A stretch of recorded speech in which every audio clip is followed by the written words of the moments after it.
Hello friends, आज है 25 जुलाई और अभी मैं बताऊंगी बरसात के मौसम में क्या होता है। पौधे की ग्रोथ तो बहुत अच्छी शुरू हो जाती है, लेकिन पौधे के जो न्यूट्रिशन की रिक्वायरमेंट है वो बहुत ज़्यादा बढ़ जाती है, क्योंकि बरसात की वजह से पौधे की जो मिट्टी है, मिट्टी में से न्यूट्रिशन जाता रहता है और पौधे जो हैं फ्लावरिंग करना कम कर देते हैं, क्योंकि मिट्टी में से उनके जो ज़रूरत के अनुसार जो न्यूट्रिशन होता है वो कम होने लगती है।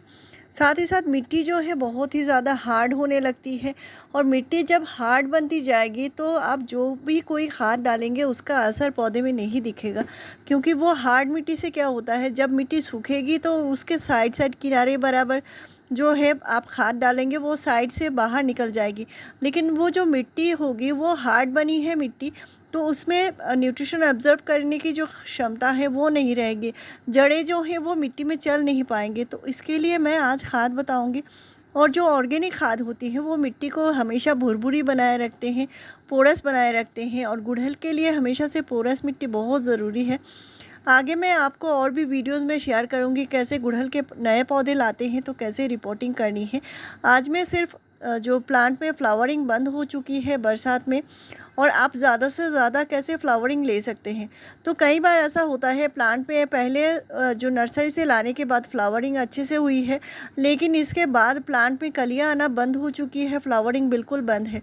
तो इसके लिए आपको जो कंटिन्यू खाद देनी है, वो कौन कौन सी खाद आप दे सकते हैं। बरसात में ऐसे कौन से खाद हैं जिससे पौधे में जो है इस तरह लशकिन पत्ते आएंगे, पौधे हेल्दी रहेंगे, पौधे में कीड़े मकोड़े फंगस नहीं लगेंगे। बहुत ज़रूरी है इन सब बातों का ध्यान रखना, क्योंकि बरसात में प्लांट में बार बार जो पत्ते पीले होने की संभावना दिखाई देती है, प्लांट में फंगस की प्रॉब्लम दिखाई देती है, मिट्टी में कीड़े मकोड़े या चींटियाँ चलते दिखाई देते हैं, और प्लांट में बार बार मिलीबग लग जाते हैं या एफिड्स लग जाते हैं। इस तरह के बहुत सारे प्रॉब्लम्स आते हैं। तो ये जो मैं आज खाद बताऊंगी ये मिट्टी को भी उपजाऊ बनाए रखेगा, मिट्टी में से कीड़े मकोड़े फंगस को भगाएगा, साथ ही साथ प्लांट को बहुत अच्छी मात्रा में न्यूट्रिशन देगा और प्लांट बहुत अच्छे से फ्लावरिंग भी करेंगे। तो प्लांट में लगातार फ्लावरिंग लेने के लिए इस तरह के खाद आपको कम से कम 10 दिन के गैप में देते रहना है। बरसात का मौसम है और प्लांट पे जो न्यूट्रिशन की ज़रूरत नहीं है ऐसा बिल्कुल भी नहीं है, लेकिन अभी बरसात का टाइम है तो आपको मिट्टी में सरसों खली खाद नहीं देना है, क्योंकि ये हमारे हाइब्रिड प्लांट्स होते हैं। और अभी जो मैं खाद दे रही हूँ ये घरेलू होममेड खाद है। आपको इसके लिए बाज़ार से कुछ भी लाने की ज़रूरत नहीं है। घर के खाद से आप अपने पौधे में अच्छे से अच्छा फ्लावरिंग ले सकते हैं। और मैंने अपने अलामंडा प्लांट आपको बहुत बार शेयर किया है, इसमें भर भर के फ्लावरिंग होती है। मेरे जो एक्जोरा के पौधे हैं वो एक बार फ्लावरिंग के बाद फिर से अपने आप से ही जो कलियाँ हैं वो बनाना शुरू कर देते हैं। तो कुछ जो प्लांट्स हैं वो कंटिन्यू फ्लावरिंग करते हैं, लेकिन इसके लिए आपको न्यूट्रिशन देना पड़ेगा। जैसे अच्छे पोटेशियम की ज़रूरत है, साथ में और भी कई सारे माइक्रो न्यूट्रिएंट्स जैसे जिंक है, बोरन है, आयरन है। और पौधे में अच्छी फ्लावरिंग लेने के लिए फॉस्फोरस भी ज़रूरी है, लेकिन सही मात्रा में देना है आपको। जो गुड़हल के पौधे हैं इनमें बहुत ज़्यादा डीएपी या जो सिंगल सुपर फॉस्फेट है इस तरह की चीज़ें नहीं देनी है, नहीं तो आपके पौधे के जो पत्ते हैं वो नाइट्रोजन खाद लेना बंद कर देंगे। पत्ते जो हैं वो लाइट ग्रीन कलर के आने लगेंगे। मेरे जो पौधे के पत्ते हैं वो बहुत ज़्यादा डार्क ग्रीन कलर के हैं, शाइनी पत्ते हैं, क्योंकि मैं इनमें बहुत अच्छी मात्रा में न्यूट्रिशन और माइक्रो न्यूट्रिएंट्स हर एक प्रकार के न्यूट्रिशन का ध्यान रखती हूँ। मैं घर में ऐसे बहुत सारे खाद बनाकर रखती हूँ। होममेड ऑर्गेनिक खाद के ऊपर मेरे चैनल पर आपको 600 से ज़्यादा वीडियोज़ मिल जाएंगी। तो मिट्टी इस तरह पोरस रखनी है और मिट्टी थोड़ी सी सूखी है तभी देनी है खाद, नहीं तो पौधे में इसका असर नहीं दिखेगा। तो ये मेरा बैल्कनी पर रखा हुआ प्लांट है, इसमें बहुत ज़्यादा बारिश और बहुत ज़्यादा धूप की ज़रूरत नहीं है। ये अमेरिकन वैरायटी का हिबिस्कस है। जो पुणे वैरायटी का हिबिस्कस होता है वो आप 4-5 घंटे की धूप में रख सकते हैं, गर्मी में भी और बरसात में भी रख सकते हैं। तो यहाँ पर मैं होममेड खाद इस्तेमाल कर रही हूँ जो प्लांट में हमेशा से फ्लावरिंग लाती है, और इस तरह के जार में मैं बना कर रखती हूँ। यहाँ पे जो खाद मैंने बनाई है, यहाँ पे है प्याज के छिलके, और मैंने यहाँ पे 5 प्याज के छिलके दिए हैं। जो घर में जो प्याज इस्तेमाल करते हैं इनको, बाहर के जो सूखे छिलके होते हैं इनको हमेशा से स्टोर करके रखना है, बहुत ही ज़रूरी चीज़ है। और प्लांट पे हमेशा से आप अच्छी फ्लावरिंग आप ले सकते हैं। साथ में मैंने दिया है नींबू और नींबू जो होता है मिट्टी को एसिडिक बनाए रखती है, मिट्टी में से कीड़े मकोड़े दूर भगाती है। और प्लांट में अगर फ्लावरिंग नहीं आ रही है तो आप इस तरह के नींबू इस्तेमाल कर सकते हैं। तो नींबू का छिलका नहीं है, सिर्फ ये जो नींबू का एक पीस यानी टुकड़ा लिया है मैंने, और इसको प्याज के छिलके के साथ डुबा कर रखा है 3 दिन के लिए, और 3 दिन में ये बनकर रेडी है। प्याज के छिलके का खाद मैं हमेशा से अपने गुड़हल में इस्तेमाल करती हूँ, और ये बरसात के लिए बहुत ही बढ़िया खाद है। ये नींबू के जो छिलके होते हैं या नींबू होता है वो मिट्टी में से कीड़े मकोड़े को भगा देती है। इसके जो स्मेल है, इससे जो कीड़े मकोड़े चले जाते हैं। साथ में अगर मिट्टी के जो पीएच है वो बैलेंस नहीं है, मिट्टी थोड़ी सी एसिडिक साइड में भी आती है, और क्योंकि नींबू खट्टी होती है। साथ में मैंने जो मिलाई है ये है एलोवेरा और लहसुन की खाद, जो मैंने रूटिंग हार्मोन के तौर पर इस्तेमाल करती हूँ। तो लहसुन और एलोवेरा के खाद के ऊपर मैंने पहले से वीडियो शेयर करके रखी है, वो वीडियो आप जाके देख सकते हैं। इस तरह के ऑर्गेनिक खाद के ऊपर मेरे चैनल पर ढेरों वीडियोस हैं, और ये मैं साथ में मिलाकर दे रही हूँ ताकि पौधे के जो जड़ें हैं वो भी मज़बूत बनती जाए। तो यहाँ पे 1 लीटर खाद को आपको और 2 लीटर नॉर्मल पानी मिलाकर अपने गुड़हल के पौधे में ज़रूर से देना है। और एक खाद देने के बाद कम से कम 10 दिन बाद आप फिर से दूसरा खाद दीजिए, तभी जाके आपके पौधे के जो ज़रूरी जो रिक्वायरमेंट है वो पूरा होगा। और एलोवेरा के खाद में या प्याज के छिलके में जितने सारे न्यूट्रिशन होते हैं, जिंक है, बोरन है, आयरन है, मैंगनीज है, मैग्नीशियम है, और पौधे के जो ज़रूरी विकास के लिए जितने सारे ज़रूरी न्यूट्रिशन हैं सारे ही मौजूद हैं।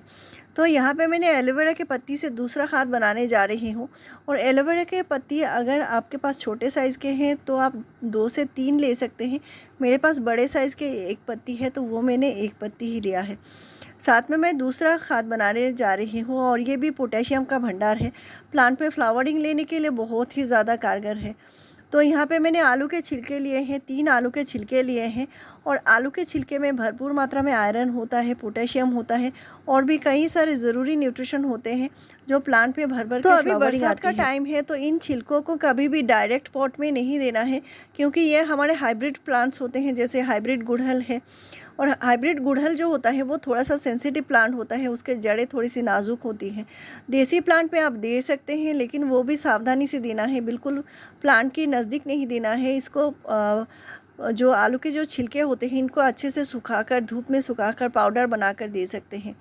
यहाँ पे मैंने एलोवेरा के 1 पत्ती लिया है और 3 आलू के छिलके लिए हैं, और इनको मैंने डुबा कर रख रही हूँ। यहाँ पे मैंने आधे लीटर पानी दिया है, और भी पानी मिलानी है। तो 1 लीटर पूरा हो चुका है, और इसमें और भी चीज़ें हम डालने वाले हैं ताकि पौधे की जो रिक्वायरमेंट है। यहाँ पे एलोवेरा के पत्ती में रूटिंग हार्मोन है, ये माइक्रोन्यूट्रिएंट्स का भंडार है। इसके जो न्यूट्रिशन वैल्यू है बहुत ही ज़्यादा है, तो पौधे को जो जड़ें हैं उनको भी मजबूती प्रदान करेगी। तो अगर आप पहले प्याज के छिलके का खाद डालते हैं तो इसको डालने के लिए कम से कम 8 से 10 दिन के बाद ही इस्तेमाल कीजिए। नेक्स्ट है मिला रही हूँ, ये है जो वुड ऐश होती है, यानी लकड़ी की राख। और लकड़ी की जो राख होती है इसमें भरपूर मात्रा में पोटेशियम होता है, कैल्शियम होता है, जिंक होता है, और भी कई सारे न्यूट्रिशन होता है जो पौधे के जो जड़ें हैं उनको कीड़े मकोड़े फंगस से बचाती है, मिट्टी में से कीड़े मकोड़े फंगस को दूर करती है, और साथ में पोटेशियम का भंडार है, कैल्शियम का भंडार है। तो ये पौधे में फ्लावरिंग लाने के लिए बहुत ज़्यादा अच्छी होती है। अक्सर होता है मिट्टी में अगर कीड़े मकोड़े लग जाते हैं तो वो प्लांट को भी नुकसान करती हैं, और प्लांट में जो कलियाँ बनती हैं वो भी ख़राब होने शुरू हो जाते हैं। तो आपको इस तरह के खाद ज़रूर से डालने हैं, कम से कम महीने में 1 बार डालनी है। तो और ये जो मैंने वुड ऐश बताई है ये मिट्टी को एल्केलाइन बना देती है, तो इसके लिए आपको वुड ऐश बार बार इस्तेमाल नहीं करनी है। एक बार आप प्याज के छिलके के साथ नींबू का इस्तेमाल कीजिए, दूसरी बार आप ये खाद इस्तेमाल कीजिए। तो इस तरह के हर एक प्रकार के खाद आपको बदल बदल के ही डालने हैं। और मैं जिस तरह के जो प्रिकॉशन बताती हूँ, तो आपको छिलके जो हैं वो डायरेक्ट कभी भी पॉट में अभी नहीं देना है। बरसात का मौसम है, आप इसके बाद जो सूखा मौसम आएगा यानी विंटर आएगा इसमें डाल सकते हैं, या जो समर आएगा समर में आप जो छिलके होते हैं उनको आप सुखा के मिट्टी में डाल सकते हैं। लेकिन बरसात का मौसम है, आपको हाइब्रिड प्लांट्स में इस तरह की चीज़ें नहीं डालनी है। तो इसको मैंने निकाल लिया है, कम से कम 1 दिन आपको रखना पड़ेगा, यानी 24 घंटे मैंने ये सारे चीज़ें एक साथ मिलाकर ये 1 लीटर खाद बनी है, और 24 घंटे बाद इसको छान लेना है। छान कर निकाल लिया है मैंने। और मेरे जितने सारे प्लांट हैं, फ्रूटिंग प्लांट है, वेजिटेबल प्लांट है, सभी में डालती हूँ। और गुड़हल के पौधे में इस तरह के ऑर्गेनिक चीज़ से बहुत ही अच्छी रिजल्ट मिलते हैं। तो इस तरह के खाद बरसात में आपको ज़रूर से डालने हैं। सीज़न के मुताबिक मैं हमेशा से आपसे खाद शेयर करती हूँ। तो एक ही खाद से आपके पौधे कीड़े मकोड़े फंगस से बचे रहेंगे और प्लांट में भर भर के फ्लावरिंग भी आएंगे। तो लगातार प्लांट में फ्लावरिंग लेने के लिए आपको इसको 10 दिन के गैप में ज़रूर से देते रहना है। और बरसात में आपको नाइट्रोजन खाद जो है थोड़ा सा कम करके देना है, बहुत ज़्यादा नहीं देना है। आप एक मुट्ठी खाद महीने में एक बार सिर्फ दे सकते हैं। तो यहाँ पे मैं जो खाद इस्तेमाल कर रही हूँ इसको अच्छे से डाइल्यूट कर लिया है। यहाँ पे मैंने थोड़े से बड़े से बकेट में मैंने ज़्यादा करके बनाई है। और यहाँ पे 1 लीटर खाद को कम से कम आपको 3 लीटर नॉर्मल पानी मिलाकर ही देना है। और उडेश जो मैंने बताई है, महीने में सिर्फ एक ही बार आपको उडेश का इस्तेमाल करना है। और ये जो खाद है आपको बदल बदल के देते रहना है। तो ऐसे ही बढ़िया जानकारी आपको हमेशा से मिलती रहेगी। मेरे चैनल को ज़रूर सब्सक्राइब कीजिए, लाइक शेयर और कमेंट कीजिए। वीडियो पूरा देखने के लिए थैंक यू।